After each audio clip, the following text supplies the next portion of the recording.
It's not Thursday, but we are back and live on the air. Hello, everyone, and welcome to another episode of the Let's Debate podcast powered by Delahanty Media. I'm your co-host, Nick Delahanty. To my right, or my left, your right, is my co-host. I want to throw him right into the fire. Kyle, how's it going today? What's going on, Nick? And what's going on, everyone else? Welcome and thank you for tuning into the Let's Debate podcast. If it's your first time tuning in, or if you're someone who's tuned in the past, you can find our previous episodes on anchor.fm/Let's Debate. You can head over to our social media. You can find us on Facebook if you search up Let's Debate Podcast, Instagram at Delahanty Media, and Twitter at Let's Debate Pod. If you don't really want to look at us while we're talking, you just want to hear us, you can always check us out on Apple Podcasts and Spotify. Just search up Let's Debate. It's Sports Talk with Kyle and Nick Delahanty. And last but not least, you can head over to our shop. You can find it at teespring.com/stores/Delahanty Media. We have some nice sweatshirts, T-shirts, long sleeves in there. So go in there. Feel free to purchase anything you like if you like anything. Last week's episode, Nick and I talked about a few different things. We jumped into a few different sports, and I have a feeling that's how our shows might end up being in the near future because sports are back. There's a lot to talk about in the sports world. So once again, that's the episode we have for you guys today. So with that being said, I'm going to hand it back over to Nick to get this episode started. And throughout the show, if you don't want to check out our social media right away, you don't want to miss anything that we're debating or talking about, everything's listed right on the screen for you. I've been having a lot of fun with the editing side of things, trying to make it a little more visible for everybody involved, including ourselves. So it's there for you. The Teespring store is located on our social media feeds. Go on today, use the promo code Let's Debate for 20% off your order. Now, we haven't talked about this topic, and I kind of feel like we're getting more into that Sports Center type of feel that we've so desperately wanted with no sports for the last couple of months. But the NHL is underway, and there's two local teams playing, and before we get into them, I kind of just want to give a kudos to the NHL. And if you don't follow the NHL, and let me just give you a disclaimer here. I like the NHL. I will watch it, but it's not my go-to. So if there's something else on, if the Yankees are on, I'm not watching it. If there's somebody on the NBA that I want to watch, I'm not watching it again. But I will tune in when I can. And the way that they set this up, I think it's just really impressive. They have the Eastern Conference in Toronto and the Western Conference in Edmonton, and they're in a bubble just like the NBA, rather. Now, to me, I think that's a brilliant idea, the way that both the NBA and the NHL did it. Shorten part of your season. I really feel like they just took everything into perspective and said, you know what? Let's seclude ourselves to get the job done and get our season not only back underway, but to a completion. Yeah, I'm also the type of person that hockey is not my go-to either, but I am a Devils fan, and I do tune in. I do follow them throughout the year. Like Nick said, if the Yankees are on, I'm going to choose that over hockey, but I've always been the type of fan who, whether the Devils are in the playoffs or not, I'm tuning into Stanley Cup playoffs because they're just, in my opinion, they're better than some of the sports that I typically watch as playoffs. But with that being said, I give kudos to hockey as well. They've administered over, I believe it's 7,000 tests for COVID, being in this bubble and isolating themselves from society, and they haven't had a single positive test. So kudos to them. They're doing a great job. I'm happy hockey's back. And I think they have the best playoff format out of all the sports right now because there's 31 teams in the NHL. There's about to be 32 because they just added a team in Seattle. But out of those 31 teams, they chose 24 teams to go to the playoffs. So you're having the top 4 teams in each conference doing a round robin, which is always a fun playoff format. And then the other 8 teams in each conference are doing a 5-game series. So it's a really good way to give all those teams an opportunity. It gives fans something to watch. So they're doing a great job. And I know we're about to hop into some of the local teams right now. So, Nick, if you want to jump into the Rangers, who had it was short-lived, but they did get to play again. And I have to echo what you said. I grew up a Devils fan, just like you did. At the time, the Devils were really good. You had Martin Brodeur in the goal, and they were just really fun to watch. And you can name all those guys off those teams. I don't follow it as much now, but if I had to, I typically watch the Devils and the Rangers. Why? Number one, I'm a local guy, and so are you. And number two, when I listen to the Michael Kay show and I hear Don LaGreca talking about the Rangers, I don't want to feel like I'm left out of the mix here. I like to know a little bit of something. But let's jump into the Rangers. the Rangers ended up playing Carolina in the first round. And when I was doing some research on this matchup and listening to Don on the Michael Kay show, I felt like the Rangers had a good chance to compete in this series. You know, they had a really good regular season against Carolina. The matchup was in their favor, but they got swept, and it wasn't very pretty either. The one I don't remember if it was game one or game two, but I was watching the game. I was down the shore watching the game, and Carolina had 7 penalties in the first 2 periods, and the Rangers couldn't capitalize on any of the power plays. Like, to me, that's just incredible. Like, 7 opportunities you're gonna have shorthanded. I know that some of them were 4-on-4 or whatnot, but how do you not capitalize? And that's a huge thing when you're looking at hockey. You got to capitalize in those big moments. Yeah, they did not. They really didn't play well that series. I was not expecting them to be swept, 3 games to none by any means. And I believe that's the only series that's completed right now. We know the Islanders, another local team, are up 2-0 and they're against the Florida Panthers. I thought the Rangers had a good shot as well. I know their fans are obviously disappointed. But the positive from it is that they still have a 12.5% chance of getting that first pick in the draft because the draft lottery completed a few months back, and a team that has the number one pick in the draft is actually still playing, or if it's the Rangers, they're no longer playing. So that's a positive that you got to take from it. But like you said, I wasn't expecting to be out of the playoffs this quick. I actually thought they were going to beat Carolina. I wasn't a huge fan of Carolina this year. There are a few teams that are left in the playoffs. I think the Islanders have a nice shot. I don't think they're going to go to distance, but and you know what? For Rangers fans, you got a chance to still see your team play. They resumed the season. You got a chance to see them play. I didn't get a chance to see the Devils play, and you guys may still have a better pick than I do. So to me, over Devils fans, it's a win-win for you guys. And don't the Rangers have 2 first-rounders coming up in this draft? It's possible. I'm not necessarily sure how many first picks they're going to have, well, first-round picks. I know the Devils are up there, but I know the Rangers, they have a 12.5% chance of getting that first pick. That's what I do know for sure.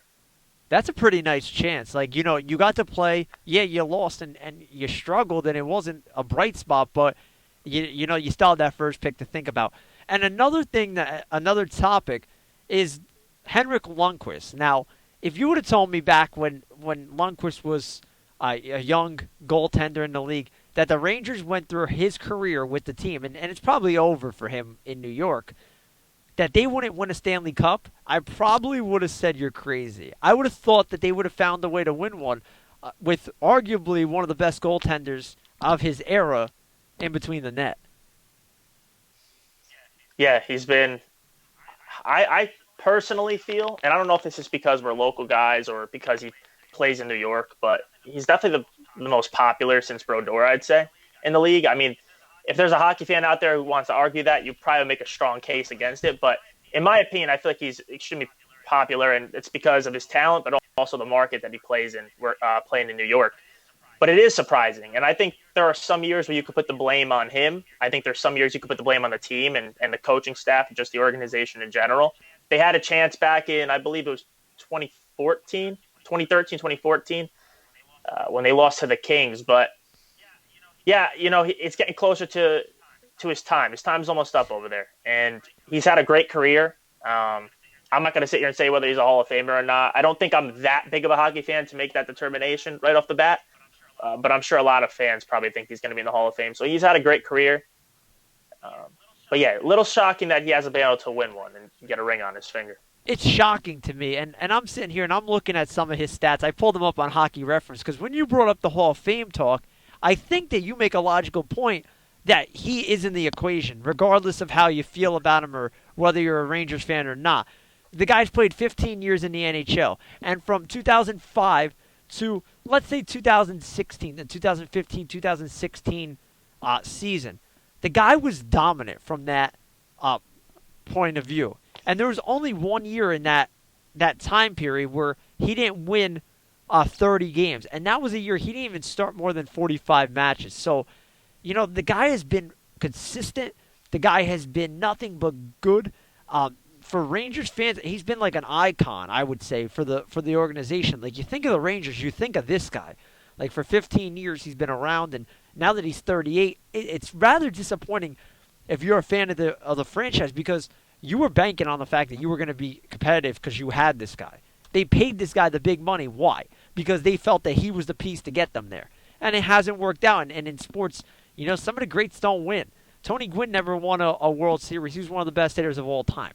So, you sit there and you kind of take it in that perspective and you just see it was a missed opportunity for the Rangers because this guy was good. They just couldn't figure it out over the long haul.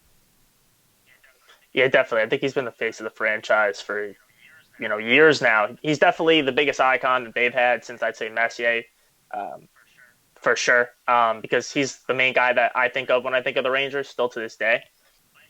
But yeah, it's unfortunate for Rangers fans. I know I have a lot of friends who are Rangers fans, and they seem to always be in the playoffs, but there's always just some type of disappointing finish to the season. And like I said, you could put the blame on Lundqvist, you could put the blame on the team and the organization. At the end of the day, it all comes together, and they haven't been able to get the job done, and they weren't able to get it done this year. I would say this year might be the most disappointing finish because as a fan, you're excited to get the season going again, and you get this opportunity to actually make the playoffs because you're technically not in the playoffs yet. They're like qualifiers in a sense. The Carolina Hurricanes are now in the playoffs, and they're kind of just waiting to see how the seeding plays out. So it's almost like a wild card game, but it was a wild card series in a sense. And it's disappointing. You got swept, and right now, I believe they're the only team that was swept out of the playoffs. And on the other side of it, you have the Islanders who could end up sweeping the Florida Panthers after today because right now they're tied. So Yeah, so let's remind everybody too while we're talking about the Islanders. We're recording the show for tonight earlier than our 8 o'clock start, so we're talking about this as the Islanders are on, but they're up 2-0, and when you go to the bubble, I feel like it's such a disappointment if you go into the qualifying round and just don't play well. I think I would rather stay home. I think at this point, if you stay home, your team had a bad year. You anticipated what went wrong. You have time to just flip the page, and you don't have to go. To go and play 3 games and look really bad, that doesn't sit well with me if I'm a Rangers fan because, yeah, you get to see your team play, but you were disappointed for the whole entire time they were there. typically I'd be in agreement with that. Like I am in agreement with that to an extent, but it's like when we talk about the Jets and let's say late in the season, the Jets finish the season 7-9 or 8-8, or let's say 9-7, and you miss out on the playoffs. I'd rather go 4-12 than 9-7 and miss the playoffs because you get a better draft pick, right?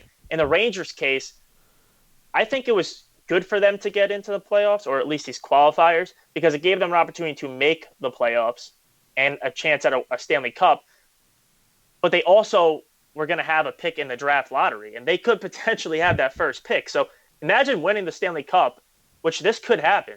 Because if it's not the Rangers, there's a team that's still playing right now who has that first pick. They have a chance to go deep into the playoffs and potentially win a Stanley Cup and get the first pick. You don't see that in sports. So it's just, as much as COVID has kind of screwed things up, it's made sports, it's gave it like a different feel to it, and it makes it a little bit more interesting watching it. So I have to throw that out there.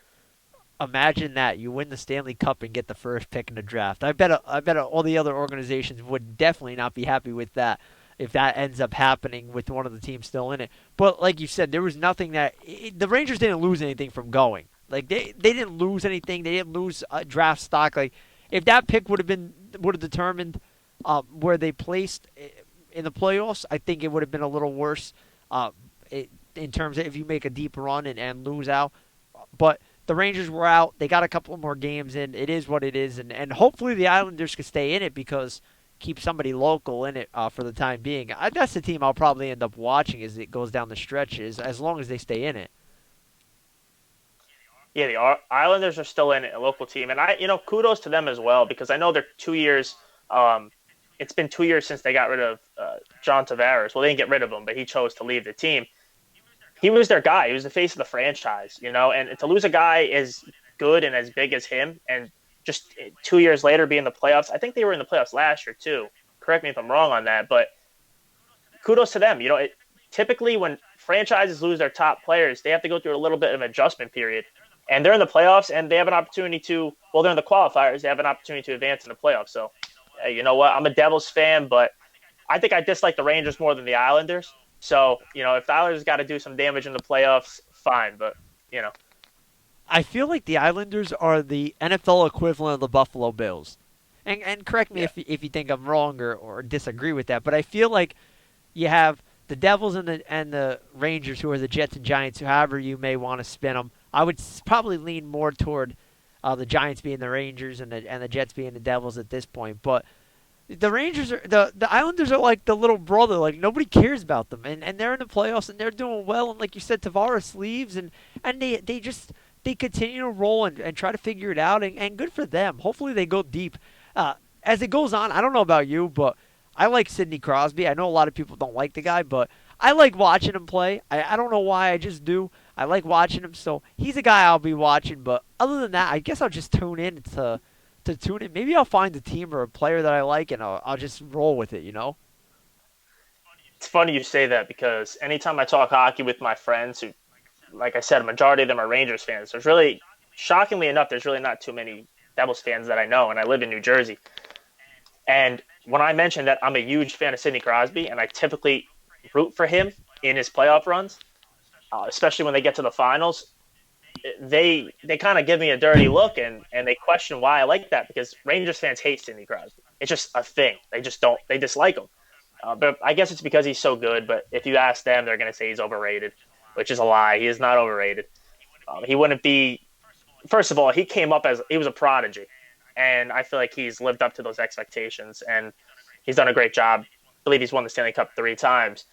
So I'm a huge fan of Sidney Crosby. I also really like Tyler Seguin on the Dallas Stars, who are in the round robin in the Western Conference. And I'm a big Austin Matthews fan, who represents the USA over in Toronto Maple Leafs. Big fan of him. I think he's taken the league by storm as well when he got drafted a few years back with the first pick. So, like I said, Devils are out of it, but I look at hockey and I just enjoy watching the sport. I love the playoffs. It doesn't really matter to me who advances. Of course, I'm going to root for a few different teams, but I just enjoy watching the sport.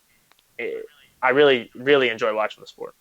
Yeah, and I want to challenge our listeners too. If you think there's a player or a team that I should watch and kind of follow throughout this NHL playoffs, because Kyle has a little more of a grasp of it, let me know. Go in our comments, shoot me a message, and let me know what players stand out to you. And I promise I'll watch them. I will. I'll take some time out of my Yankee schedule and I'll watch some NHL action to see these guys play. But now let's kind of transition from the NHL to the other bubble, and that one's in Disney World in Orlando, and that's with the NBA.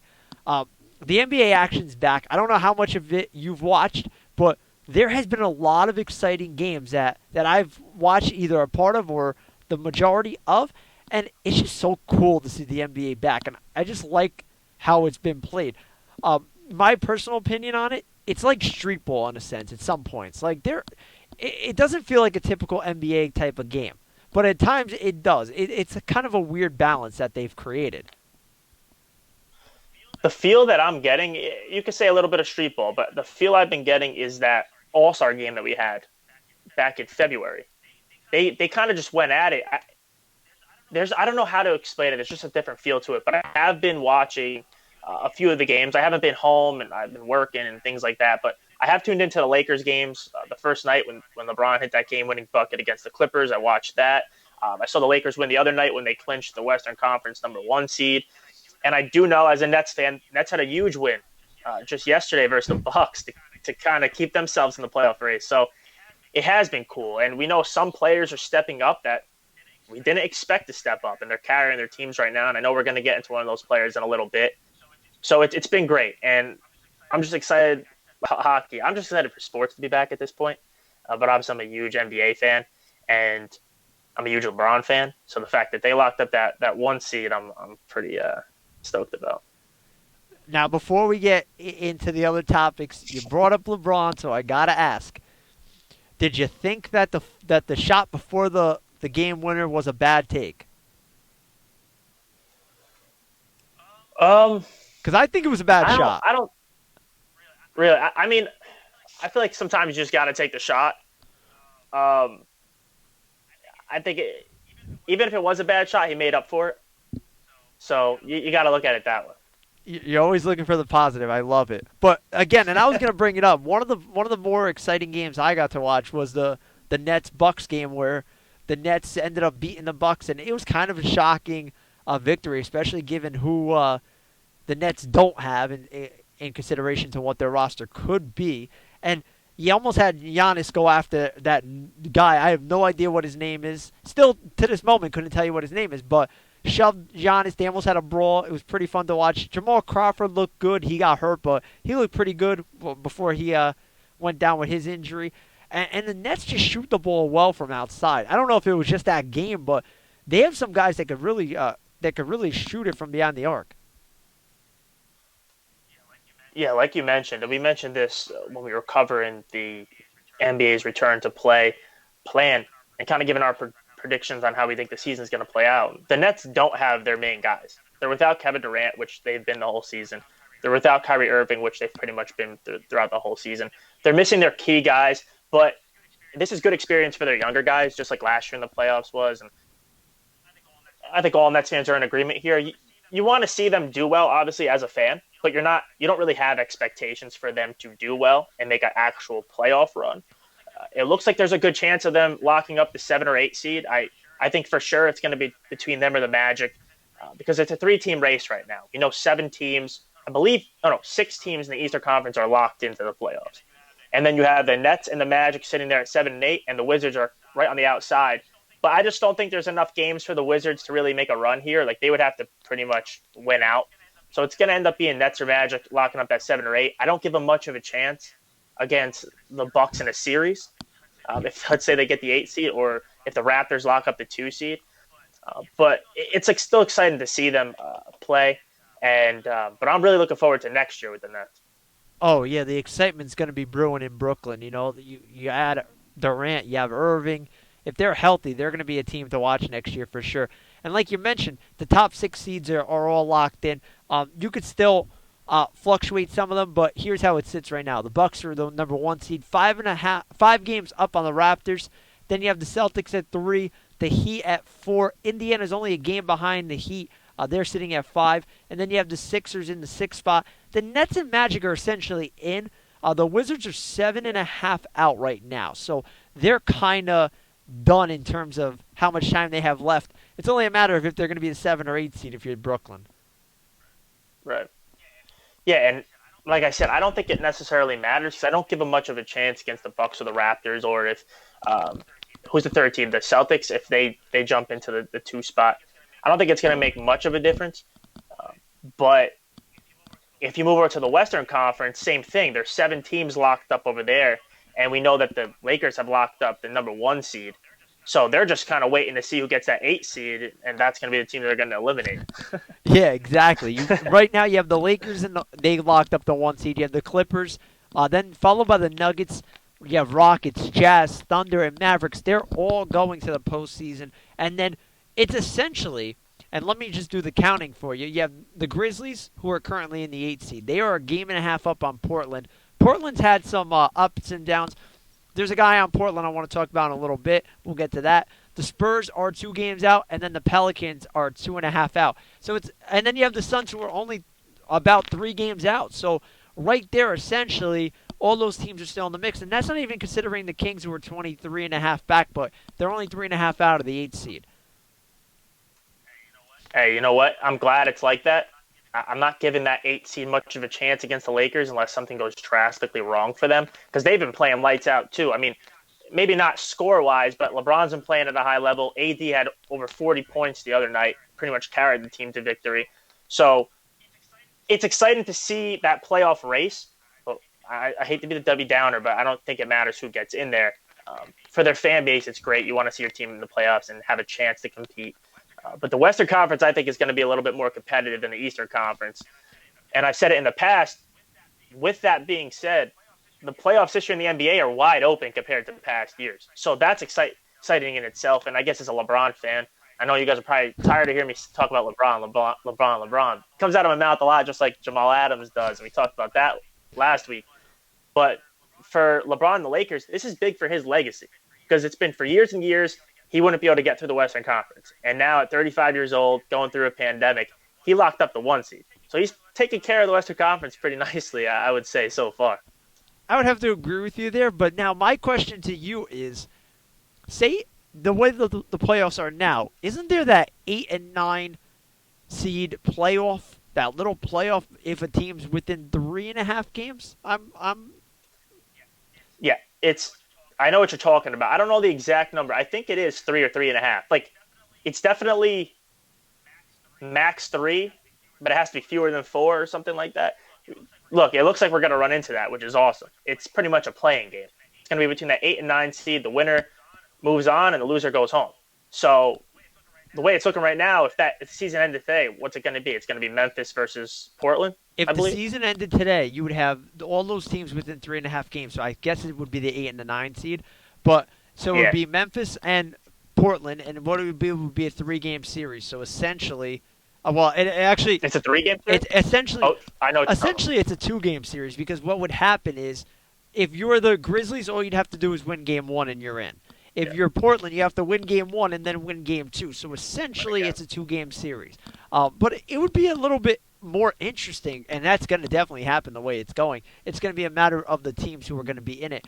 And, it could fluctuate, it could jump here and there. But one team that I'm really disappointed in is the New Orleans Pelicans because, as you guys probably know, Zion Williamson was limited to just 14 minutes in their first game. He sat the final 7 minutes of the ball game. They ended up losing, and then he only played in another 14 plus minutes in the game after. Now I get the back to back. He's not 100%, I guess, whatever you want to call it, but there's people out there that are saying this guy is the next great thing in the NBA. If you're in there for a playoff run, you're trying to make a playoff push. Yeah, he left the bubble. I totally understand that. But you mean to tell me that as athletically gifted as everybody's making this kid out to be, he can't play more than 15 minutes in crucial games? That doesn't sit right with me. Yeah, I was a little surprised by that because I know they were actually in the opening game when the season returned, and like you said, it was like 14 or 15 minutes, and they lost by two. So for to look, you have a chance to make the playoffs in this kid's rookie year. He's the face of your franchise. You know that he's a major contributor. He's the best player on the team. Well, you could argue it's probably Brandon Ingram. I'm not going to put you that far. It's probably Brandon Ingram, but I think potential wise, it's going to be Zion. He's the face of the franchise. But the fact that this kid only played 14 or 15 minutes, and in the last 7 minutes he didn't play, and you lost by two. You're telling me that you couldn't have possibly won that game? Are you trying to win? Or are you trying to continue to rest this guy? Because we know he missed basically the entire season, especially since COVID happened and the season was suspended. He only played like that last month or so, and he played really well to the point where people actually were putting him up for Rookie of the Year over Ja Morant. So it's just crazy to me how they haven't been playing him that much. But I believe in their last game he played 25 minutes, and he played really well. 25 minutes, 23 points. I know he didn't do great field goal wise, but he did put up the points. And look, they're pretty far down there in the standings right now. So they better start playing them a lot more if they want to make a run at this. But also, with that being said, I have a quick question for you as well. If the Grizzlies and let's say Portland, if the season ended today, who do you think has a better shot? Can I go neither?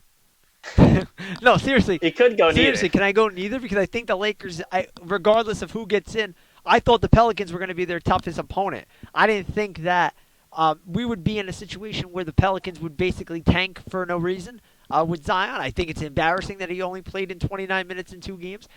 This is the guy that you're saying is going to be the face of the franchise. He should be out there. You're paying him a lot of money. I get the whole situation with him, but in the same token, I don't understand it. I really don't. You have 8 games. You mean to tell me he can't play more than that? Maybe.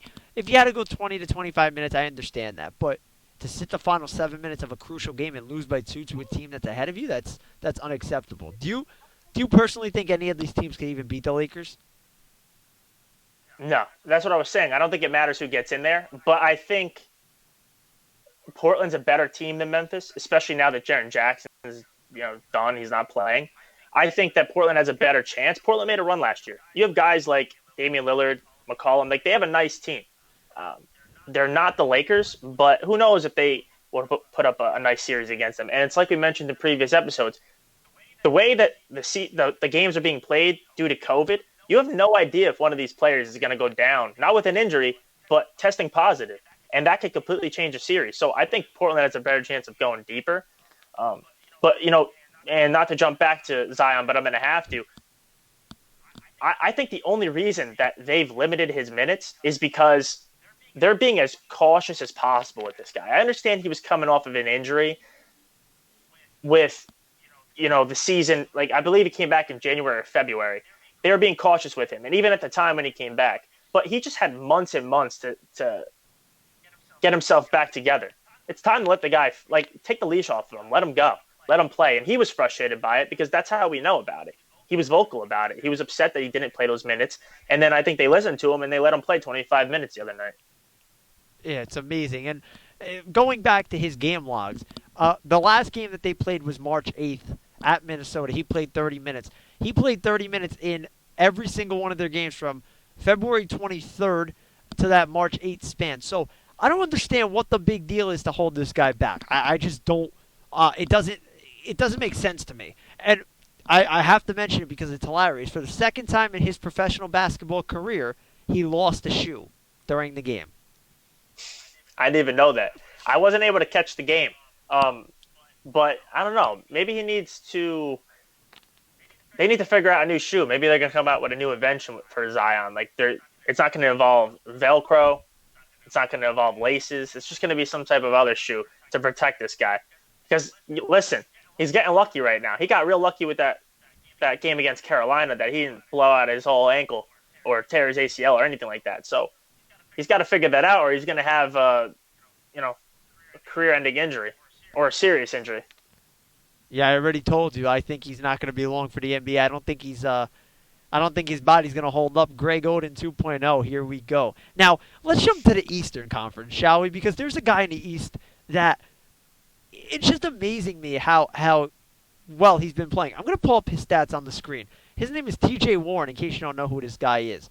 Now, Warren, he averaged 19 points a game before the pandemic, obviously. But in 3 games since, if you look at his numbers, the guy dropped 53 points against the Sixers in their first game back. Then he came back with 34 against Washington, and then added 32 against Orlando. Not only to mention, he had a double-double against the Wizards. Now, this guy has to be the biggest surprise in the NBA right now, don't you think? Yeah, early in the episode, I mentioned that there's players showing up right now that you would not expect to be playing at the level that they're playing at, and Warren's tearing it up. I mean, look, you come in the first game back, you drop 50, everyone probably thinks, oh, he's just been ready to play. He had a good night. But then you follow it up with back-to-back 30-point games, one of them being a double-double. Against a team like the Sixers, obviously one of the better teams, they're locked into the Eastern Conference playoffs. Warren's stepping it up, and I remember him back in college, coming out of NC State. He was a scoring machine over there. He practically carried them to the tournament. Couldn't get anything done in the tournament based on his supporting cast. But listen, he averages 19 points a game. So he is a good, solid player in the NBA, and he's young. He has a lot of potential. He's just stepping up in ways that I don't think any of us expected. But he's carrying them, and this is what they need. They want to make a run. Oh, absolutely. And if they, I don't know if he's coming back officially, but if they get Oladipo back the way he's playing, they might be a sneaky team in terms of causing some noise or some chaos in the East. Maybe they don't win a series, or maybe they don't go deep into the playoffs, but they might be able to give some of the top teams a little bit of a headache going forward. And, we've seen in the past, when in the postseason, if you have those grinding series, it takes a toll on you. It can impact the way that the playoffs end up shaping up. Exactly. And when you have a younger player like that, it's good that he kind of gets on a run like this to build his confidence. I know he's not that young, but he's still young. But I also wanted to mention that in this 3-game stretch that he's actually had the most points in Indiana Pacers history in a 3-game stretch. He passed up Jermaine O'Neal, who we know was a really good big man while we were growing up. He was an all-star. He might be known for some good things and some bad things. He tends to jump into the crowd and beat up fans at times, but he was part of that. I know he was part of that.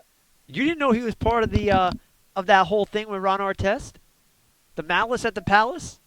No, I knew that. I just said I was like, I know he wasn't the main guy. Obviously, that was Ron Artest, but I know he was part of it. So as I was saying, he's done some good things and some bad things in the NBA, and he's known for good and bad reasons. Listen, I still remember that to this day, watching that game and watching Artest go nuts, and ESPN not knowing what to do because it was there, and that was a mess in itself. But as we're talking about guys who have stood out, um, who stood out to you so far in the NBA bubble? Any notable guys to you? You know, if you didn't bring up Warren before this, it was definitely gonna be Warren because I think that's the big name that everyone's been talking about that you didn't expect. I don't think there's too many guys that are stepping up right now that are surprising to me. It's just those bigger players. I know AD has been playing well. I know LeBron's been playing well. Devin Booker had a big game the other night, hitting the game winner.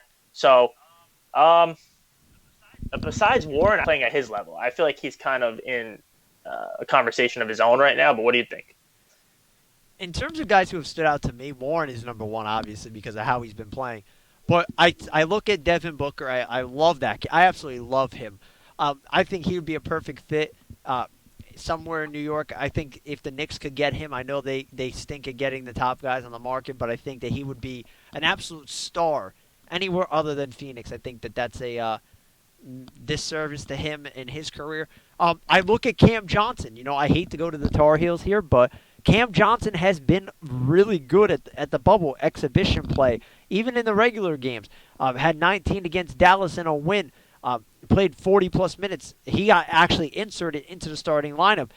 And I said it from the word go. He was the best shooter in the draft. People just underestimated him because you didn't get much athleticism because he is what he is. He's a shooter, and he'll make the hard hustle plays. He's not going to wow you with his size or anything like that. And he maps out as a power forward when essentially the matchups really aren't there defensively. But he's a guy I look at. He's been really good. Gary Trent off the bench for Portland has been really good. And Carmelo Anthony. I don't understand how this guy was out of the league for so long. You know, people have to embrace that he's a scorer, and a scorer at that. That's what you're getting from him. That's all you're going to get. Maybe you'll get him cursing, get the F out of here or something when he's going for a rebound, but the guy's been a proven scorer. I don't know why so many teams didn't take a chance on him. Yeah, it didn't work out in Oklahoma City. I watched that close up. It didn't work out in Houston, but the guy has found the home in Portland, and it seems to be working. I was always confused as to why, and I always questioned why Carmelo was out of the league for as long as he was because he's better than a lot of the players that they have on their rosters. A lot of these teams, you know. And as a Nets fan, I remember there was rumors of him being signed by Brooklyn, and I was all for it. I wanted it to happen. I said, "Hey, listen, even if he's sitting on the bench, I'd rather have Carmelo Anthony on the bench than most of the guys we have." And we know he can still score. We know he has a great basketball IQ. He's a veteran. He has playoff experience. Like, why wouldn't you want a guy like that? And I know as a LeBron fan, the Lakers are thinking about grabbing him as well. And I thought it would have been a nice pickup for them as well because on teams like the Nets and the Lakers, they are talented rosters. You don't need much from him. Just go in and do what you got to do, play your role, or or do your job. And I thought it was a nice pickup by Portland when they signed him because they're another team. Like they're a playoff contending team. You have players like Lillard, McCollum, and you add Melo to it, and I think he's done a really nice job. And the other thing is he's been taking really nice care of his body and really staying in shape. And that's something when you watch, you can see it. You know, there was times where he didn't look in shape, especially in Oklahoma City. And I've watched him his whole career because I've loved him from the time he was a Nugget. But he just didn't look like the Carmelo Anthony we know and love. And like you mentioned, I'm glad you brought up the Nets. They would be a perfect fit for Carmelo Anthony this offseason because with what they have coming in and the talent they possess, you mean to tell me Melo coming off the bench to play 20 minutes a night, taking 10 to 15 shots and getting his buckets doesn't help a Nets team that could use some offensive spark off the bench? I think it would be a no-brainer to them. And the Lakers would be another logical destination, pending if Davis stays.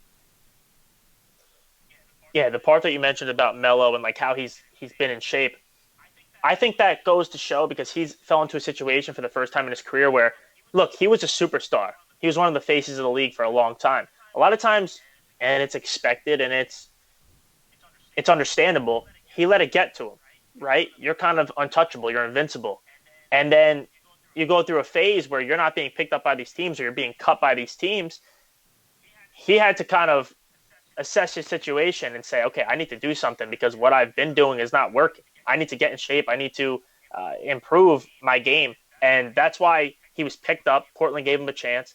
He's been playing really well. And he's going to be one of those interesting free agents, like you're mentioning right now, like possibly going to the Nets, possibly going to the Lakers, because he has been playing well. And I think it's a great pickup for either team. And it's a great destination for him as well because they're playoff contending teams. I would say title contenders. The Nets are going to be title contenders next year once Kyrie and Durant are playing. No doubt in my mind, especially if you add Melo to that bench. And they're big markets. So he's going to want to go on a team where he's going to get playing time, but the pressure's not on him. And he has a chance to play in a big market for a playoff team and possibly get his ring because he hasn't gotten one yet. That's a good point, too, about the ring. And also, with regards to him having to reevaluate everything too. I think he finally embraces, he's not the guy that people are going to bring in to be the star player anymore. Teams want him to be an essential piece to their bench or a spot starter or maybe even a starter on some teams.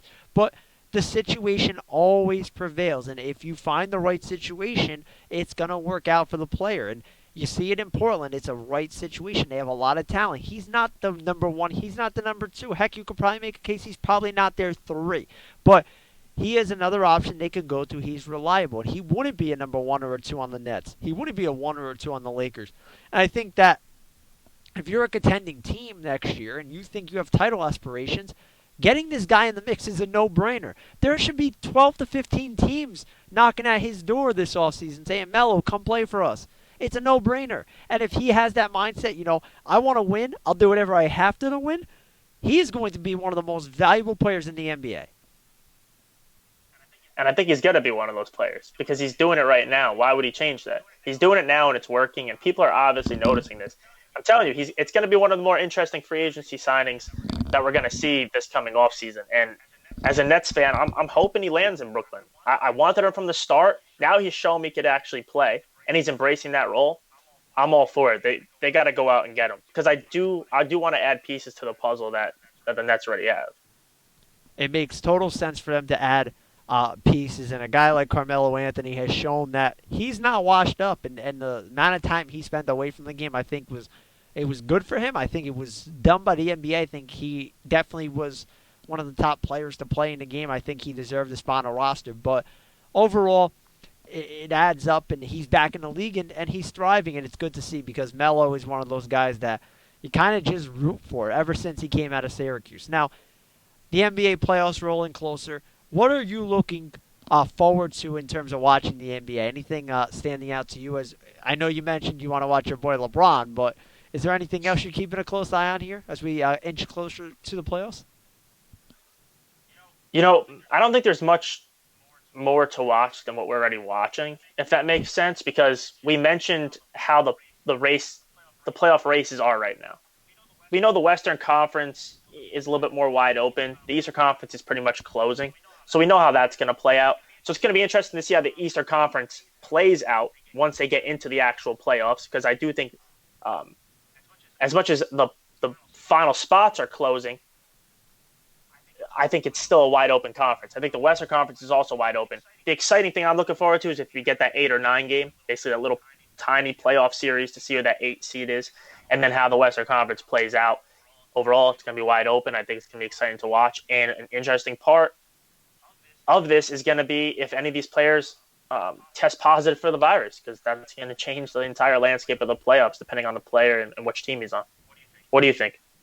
That's huge too about the virus, and that's something that I necessarily wasn't thinking about as we're talking about this, because you're thinking you're in a bubble, you're secluded, you're not really exposing yourself, but there's always that chance, and you never know. For me, I hate to say it, and you mentioned it earlier about like how it's an all-star game type of feel.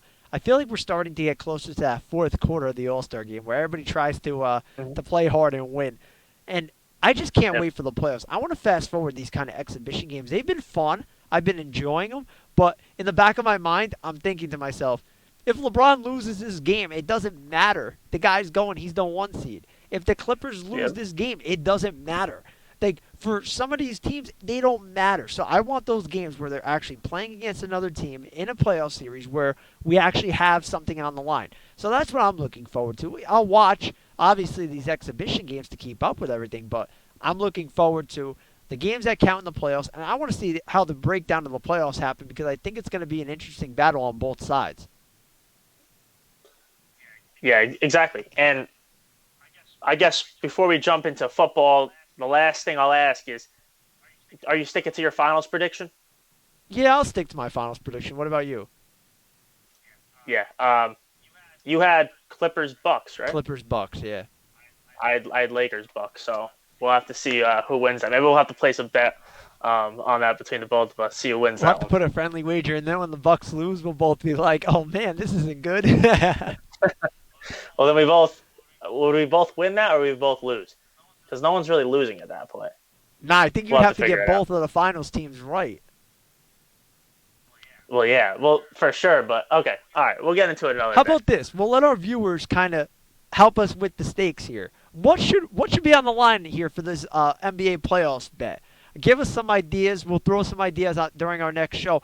List them here, and then we'll read them off to start next week's podcast. And also, give us your finals predictions. Um, Looking forward to seeing that. I think a lot of people are probably picking the same teams, but you never know. Let's see. So let us know what your finals predictions are.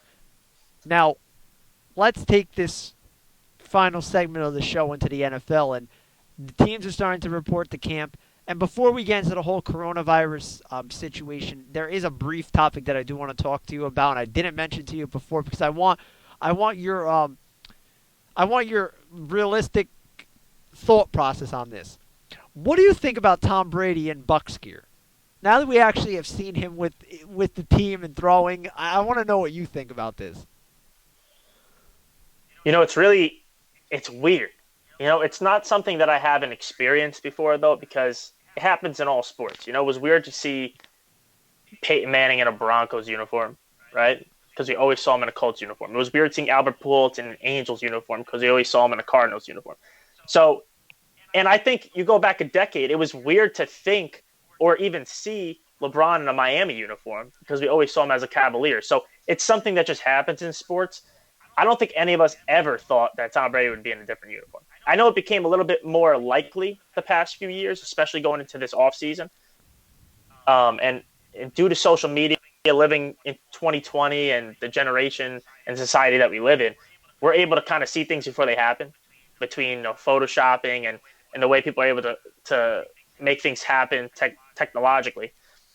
So we kind of had an idea of what it was going to look like. I was actually on the boardwalk a few weeks back, and I saw one of those boardwalk games, and there was the jerseys up, and I saw Brady, and I was like, man, this is just strange. It's just strange to see. They also had a Gronkowski one. So it's weird, but as a Jets fan, once again, you could go on any other team. I don't care what jersey you're in. Just get out of the division. What do you think? I I have to admit the weirdest player for me in football to see in another uniform was Brett Favre. I don't know why it just was. Seeing him in a Jets uniform still to this day makes me weird. It's a weird feeling. Seeing Tom Brady in Bucks gear, it was shocking. Obviously that he left to me because for 20 years he tormented us, and I felt like he just loved tormenting the AFC and the AFC East in general. But seeing him in Tampa Bay gear and knowing that he's in somebody else's division now, even at 40 plus years old, it was such a nice feeling. And I still don't buy into the fact that the Bucks are real contenders. I don't think that he's got that much left in the tank. I think that they're going to hype them up as much as they can. They have a great skill set of receivers, and you bring in Shady McCoy, and like you said, you have Gronk. But I still think that Bill Belichick did a nice job of hiding his flaws in Tampa. And in New England, is Tampa going to be able to do that? I mean, you make a lot of good points because what they seem to be, and I'm not going to say they're going to do good or bad. I think they're going to be the most interesting team to watch, for sure. Because we know how, and look, statistics, no statistics, it doesn't matter.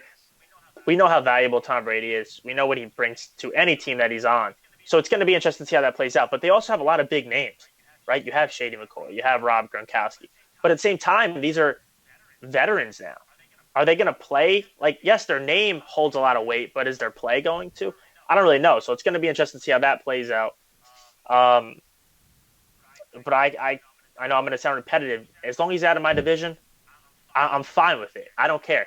Um, Another interesting thing is I saw, if you want to bring up this topic, we don't have to talk about him, but I saw Cam Newton in a Pats uniform as well. And that was really strange to me as well. Something I never thought I'd see either. Yeah, his cute little what was the cute little team photo where his hair's up in a bun. Yeah, one of those. That's an interesting look.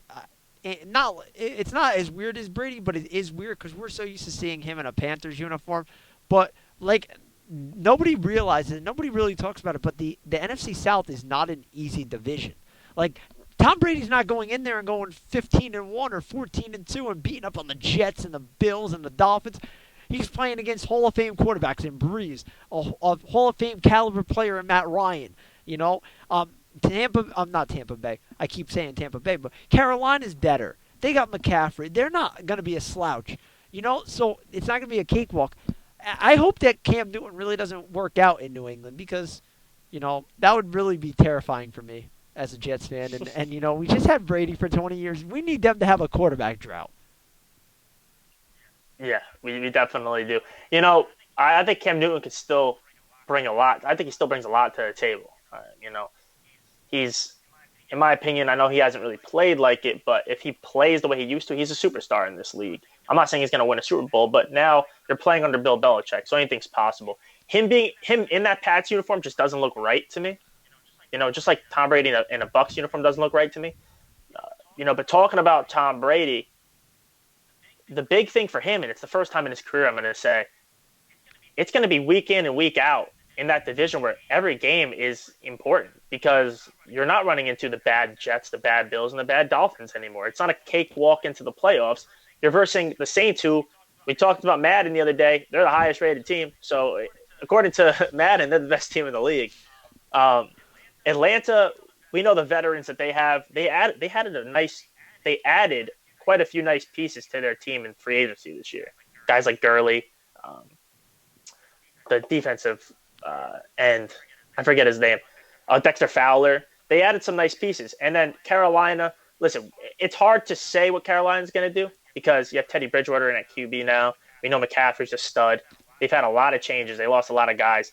But they also have a new coach. So Carolina's just in the mix, but it's not going to be an easy run for them. And that's something that Tom Brady hasn't experienced yet in the NFL, which is crazy because he's been there for 2 decades. And if you look at his numbers, right? Go back and you look at his numbers. How many times did Brady really have to throw the ball in recent memory? A lot of times in a ball game, like and deep balls. I'm not talking the little dump passes he would throw to those running backs that he would make relevant. Like Right. you're going to be in a slugfest with Breeze. You're going to have to throw the ball 50 times a game. Like there might be 40 to 45 points a game, and you're going to have to keep up with that. That's not easy at 43. Yeah, it's a good point. I didn't think about that. You know, Saints are a team that's known. They're known for putting up a lot of points. We know Atlanta's led by their offense. We know they can put up points. So, yeah, Brady's going to have to throw. But in their case, I think the bigger thing with Tampa is he going to be protected? Because we know he has the receivers. You know, he has Godwin. He has Evans. He has Gronkowski and Howard at the tight end position. So he's going to have the guys to catch the ball, but is he going to have time to throw the ball? Is he going to be able to make those throws? That's the biggest questions in my opinion. Absolutely. And as we talk about a possible football season, there's a lot of doubt regarding the NFL in terms of the players speaking out in terms of the coronavirus. And now they have up until Thursday to opt out of the current season. We've seen a lot of players opt out. And Odell Beckham Jr., a guy who never is included in the drama, opened his mouth and made a comment, and you have to take his comments in seriousness, and here it is. He said, we're not ready for football season, so why are we trying to push forward? I just feel like the season shouldn't happen, and I'm prepared for it to not happen, and I would not mind not having it. Those are the quotes from Beckham. So you're sitting there and you're hearing this from one of the game's biggest stars. There's uncertainty about the NFL season amidst all this coronavirus issue that the world is dealing with.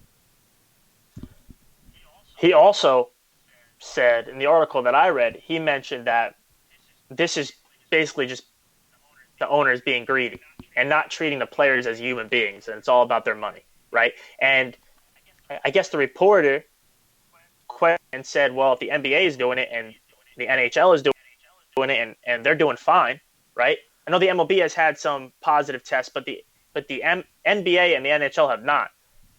He said, "What would be the difference?" He said, "The difference is that there's more players in a locker room in football, and it's more of a contact sport." So listen, I agree with him to an extent. I agree. There's going to be more people in those locker rooms. There's going to be more people on the sidelines.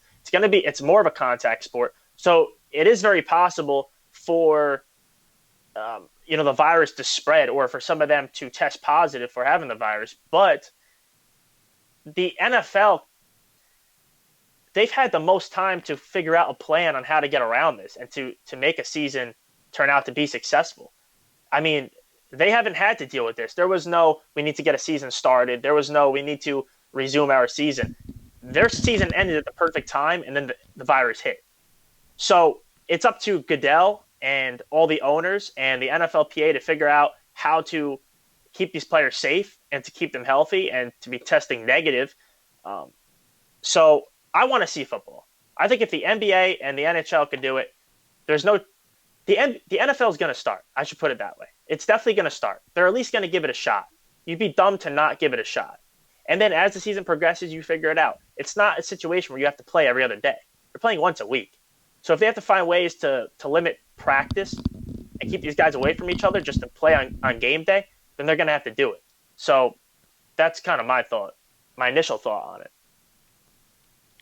See, I listened to Devin and Jason McCourty speak on it, and when they said that they were not concerned about themselves, but they were concerned about what their teammates were doing and how they were handling their business, it really stood out to me. Like, you mentioned the NBA and the NHL, and yeah, they have done a really nice job. They really have. But they're secluded. They're not doing that with the NFL. And I feel like the owners are kind of dropping the ball a little bit on precautions, and I think that a lot of guys are scared to not only put themselves at risk, but to put their families at risk as well. You saw C.J. Mosley from the Jets opt out, citing possible exposure to his son or his child. It's totally understandable. If I'm Beckham and I don't feel comfortable playing, I opt out. And I think that you're going to see a lot of stars start to opt out, and that's where the game's going to hurt. And yeah, I get what Beckham's saying. It's a business, and nobody wants to lose their money.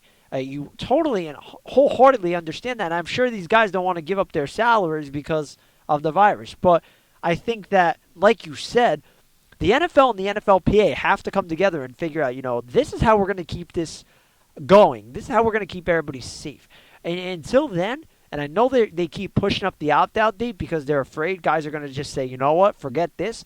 But I think the NFL should take this as a hint, like, these precautions aren't good enough. Like, help us out. We're trying to work with you here. Let's figure this out so we can play. Yeah, I think the situation or the plan that would give you the best possible outcome is by isolating these players and putting them in a bubble. I don't know if the NFL is going to be able to do that, but I think it's in their best interest to at least try to do that. And that might come about in these next few weeks, considering the NFL is right around the corner, which is crazy to say because it just doesn't feel that way. But yeah, if they go into this season like the MLB is doing, and there really isn't that true isolation from society, there's really not really that bubble feel, they're going to struggle to get through the season. There's no doubt in my mind. So they need to try to figure that out. That's why I said it's going to come down to Goodell and those owners and the NFLPA to figure something out. But that's something they should have already been figuring out. I don't think they've done a good enough job. And if that's the point that Odell's making, then I'm in agreement with them. Now, the issue with that is 16 weeks is a lot longer than what you would anticipate for the NBA and the NHL restart. It's a long time away from families. It's a long time away from normal life. But I think that the NFL, if they really dug into it, could find a solution. And my solution would be you isolate your teams in an area where you say you keep the AFC and the NFC East together, and you play at one spot. And, you play your division twice. You play your non-conference rivals once. And, you shorten the season and then your playoffs are wherever you host them, whatnot. But having an isolated bubble like that would allow teams to stay closer to where they are regionally and give the players an opportunity to kind of stay closer to their families. I don't know if it would help, but I think the travel. Look at San Fran, right? San Fran plays 2 of their first 3 games in New York. You're going across the country for 2 games, like in a pandemic. That's just mind-boggling to me. So I think that they do have to alter the schedule a little bit. I don't think it's going to play out with travel. I think it's going to cause more exposure. But that's something I think that the NFL has to look at, and I don't think they're ready to look at that. I don't think they want to look at that because they don't want to lose revenue. Yeah, they might have to look into possibly regionalizing those games. I know that was one of the original plans of the MLB, possibly regionalizing the games and kind of limiting the travel for these teams and organizations. But the NFL might have to think about doing that, and I think it's very possible. But just like any of these leagues getting restarted or starting their season in general, it's tough. And whoever has to make these decisions is going to be tough. I can't think of something off the top of my head that's going to be, work out perfectly for them. But they at least, in my opinion, they at least have to try.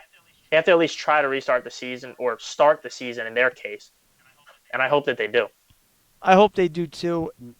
Obviously, the Jets not playing would save me a lot of heartache and blood pressure rising. But, at the end of the day, I want to see some football, and I know you do as well. We want to definitely talk about it. Now, final thoughts as we wrap up today's show.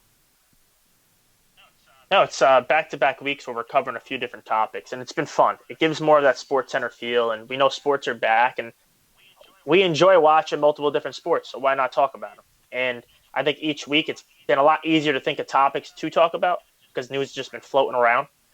And we're going to get into even we're going to get into even more better topics as time goes on because these playoffs are really going to get started. I know we're going through these exhibition games and these qualifiers, but it's not real playoffs. So we know how the playoffs are just a completely different game than the regular season. So overall, I always enjoy talking sports with you. So I'm going to give you the same response at the end of every episode. What did you think? Again, I can echo that. I love talking sports with you. I love that we have live sports to talk about. There's 2 things that I want to mention today that kind of go along with the show, but one on a personal level. Number 1, on Anchor, as you guys know, that's our hosting site for our podcast. That's where our audio is hosted. If you go to our website, there is a link on there where you could support our show. You could do monthly payments to support our show. It could be small, it could be large, however you may want to do it. If you want to support our show, we definitely appreciate it. It goes toward all the production costs that we do have. So in advance, we thank you for your support. We thank you all for listening in. Your support is definitely appreciated on every single level. Also, when you go on Anchor, if you go on our social media feeds, we posted that you can leave us voicemails. If you want to give us a question, give us a shout out, whatever you want to talk about, let us know and we'll make it happen. We'll air it on our next available podcast. So that's something that we're looking into and we think is really cool. On a personal level, a special happy birthday shout out to my dad, the big 56. His favorite player is Lawrence Taylor, so it's kind of fitting that he's now 56, living up his Lawrence Taylor year. Happy birthday, Dad. Hopefully it's a great day for you and a great year to come. But other than that, I got nothing else. I think that's it for today. What about you? We good for today, or? I'm good for today. Shout out to Uncle Sean. Happy birthday. Hope you have a great day. And to everyone else, hope you guys enjoyed this episode, and we hope to see you next week. Yeah, thank you guys again, especially given that we're on Wednesday night this week. We'll be back to Thursday night next week. It's only a 1-week thing, a couple of busy things going on between us. So we moved up the show, but again, we thank you all for listening in. Until next week, that's Kyle Delahanty. I'm Nick Delahanty, and this is the Let's Debate podcast powered by Delahanty Media. We look forward to talking sports with you really, really soon. Take care. Take care, guys.